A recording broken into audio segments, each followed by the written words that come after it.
bahagia. Perkenalkan, nama saya Aditya Rivaldi dari Universitas Sarjana Wiyata Taman Siswa, Yogyakarta. Program studi Teknik Industri semester 4. Di sini atau pada kesempatan kali ini saya akan menjelaskan tentang temperatur lingkungan kerja atau suhu tubuh manusia dan juga pengendalian temperatur tekanan panas serta resikonya. Baik, langsung saja simak pembahasan kali ini. Temperatur pada lingkungan kerja dan tubuh manusia. Iklim kerja yang panas sudah menjadi salah satu penyebab yang sangat penting pada abad ini. Temperatur lingkungan yang ekstrim atau panas akan mempengaruhi respon psikologis serta penurunan kinerja akibat dampak psikologis. Lingkungan kerja panas akan memberikan beban tambahan bagi pekerja. Untuk mengeluarkan kelebihan panas dari tubuh, maka organ-organ tubuh bekerja lebih keras. Bila ini dikombinasikan dengan denyut nadi, maka beban yang diterima pekerja dapat menjadi sedemikian besarnya sehingga kelelahan akan terjadi dalam waktu yang pendek. Iklim kerja yang panas atau tekanan panas dapat menyebabkan beban tambahan pada sirkulasi darah. Pada waktu melakukan pekerjaan fisik yang berat di lingkungan yang panas, maka darah akan mendapatkan beban tambahan karena harus membawa oksigen ke bagian otot yang sedang bekerja. Di samping itu, harus membawa panas dari dalam tubuh ke permukaan kulit. Hal ini demikian juga merupakan beban tambahan bagi jantung yang harus memompa darah lebih banyak lagi.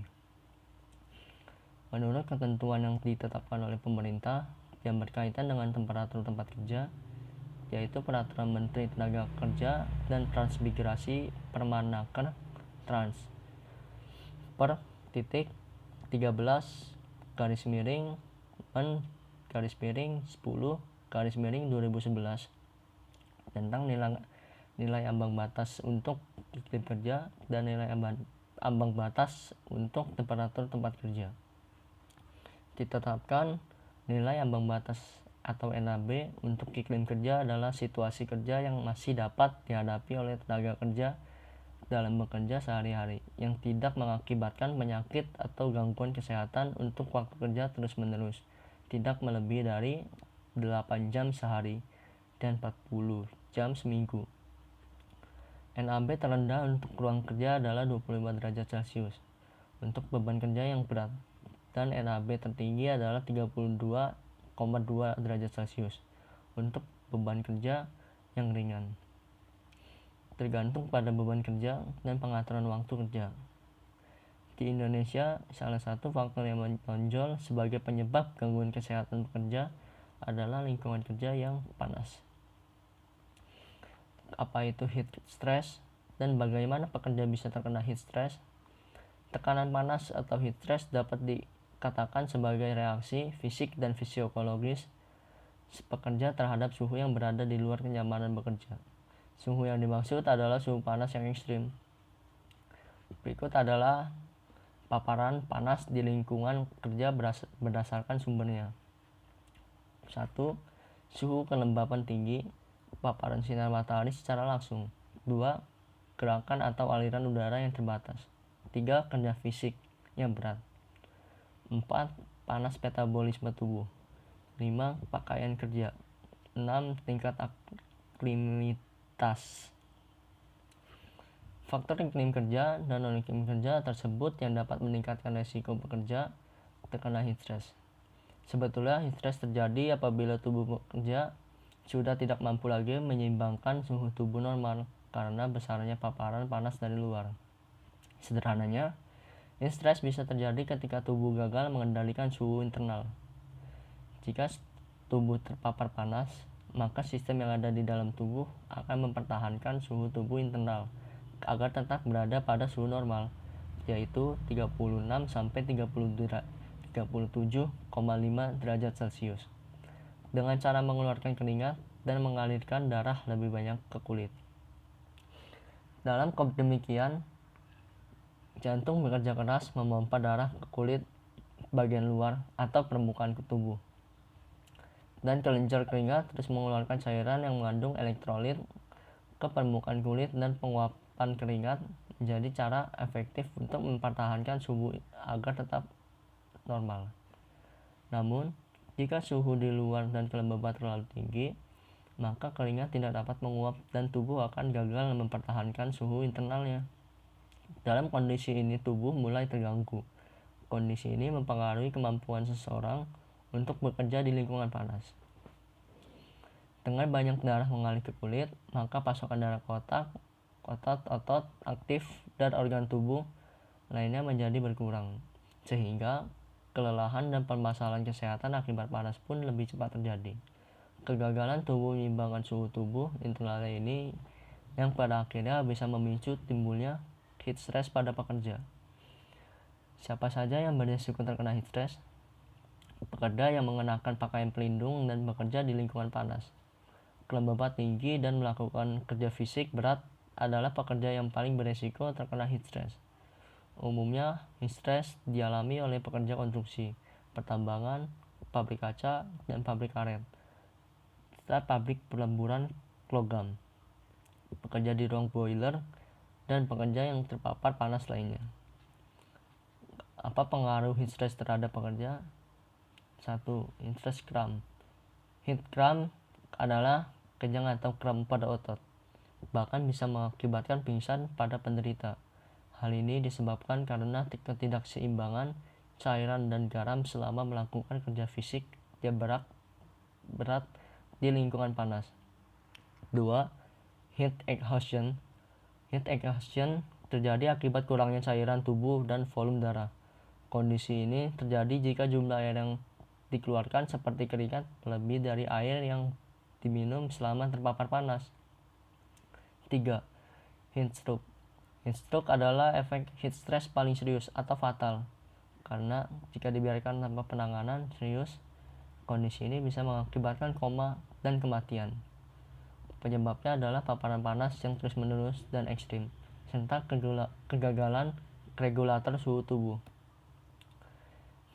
Berikut adalah tindakan yang harus dilakukan perusahaan dan pekerja untuk mencegah terjadinya heat stress. 1. Mengatur waktu kerja. Perubahan jadwal kerja dan pengaturan frekuensi istirahat dilakukan dalam upaya untuk meminimalkan risiko paparan. Perusahaan dapat mengatur jadwal kerja dan istirahat dengan diperhatikan NAB paparan panas yang mengacu pada peraturan Menteri Tenaga Kerja dan Transmigrasi Permenaker Trans. 2. Membuat program pengendalian heat stress. Perusahaan harus memilih dan menentukan pekerja yang terlatih dan kompeten dalam menangani bahaya di tempat kerja. Salah satunya bahaya paparan panas. Selanjutnya, pekerja ini yang akan bertanggung jawab dalam merencanakan, mengembangkan, dan melaksanakan serta mengelola program terkait paparan panas di tempat kerja. 3. Melakukan pengendalian teknik. Pengendalian teknik yang dapat dilakukan adalah memasang ventilasi umum, memasang exhaust fan, memasang dust collector, penggunaan penyekat atau shielding, terutama untuk mengurangi panas radiasi serta mengurangi suhu dan kelembaban melalui pendingin udara. 4. Melakukan pengawasan untuk tanda dan gejala awal. Pekerja bisa membuat sebuah sistem untuk memantau dan melaporkan tanda dan gejala awal penyakit akibat panas.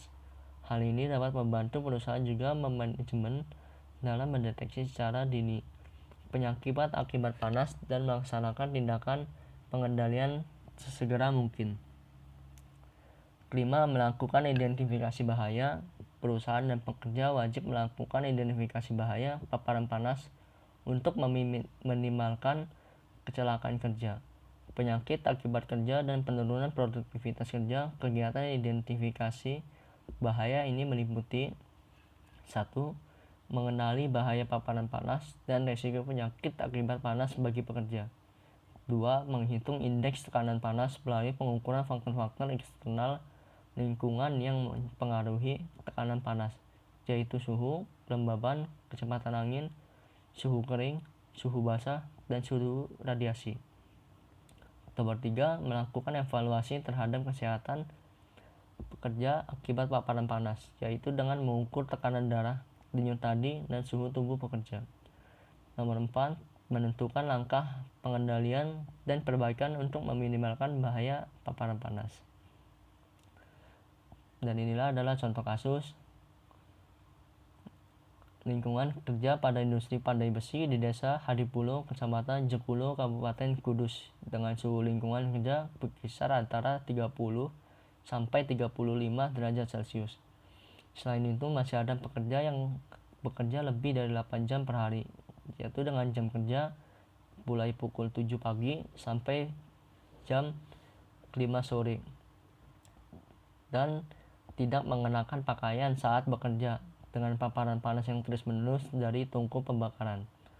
Suhu tersebut sudah tidak nyaman lagi untuk bekerja, sedangkan suhu yang optimal untuk kerja orang Indonesia bersekitar antara 24 sampai 26 derajat Celcius. Selain itu, hasil pengukuran tekanan darah sesaat pada pekerja menunjukkan 44,3 derajat persen mengalami hipertensi atau tekanan darah rendah dan 31,7% mengalami tekanan darah tinggi atau hipertensi. Mungkin itu saja penjelasan tentang temperatur lingkungan kerja dan suhu tubuh manusia serta pengendalian dan resikonya. Kurang lebihnya saya ucapkan mohon maaf sebesar-besarnya jika ada kesalahan kata yang kurang mengenakan.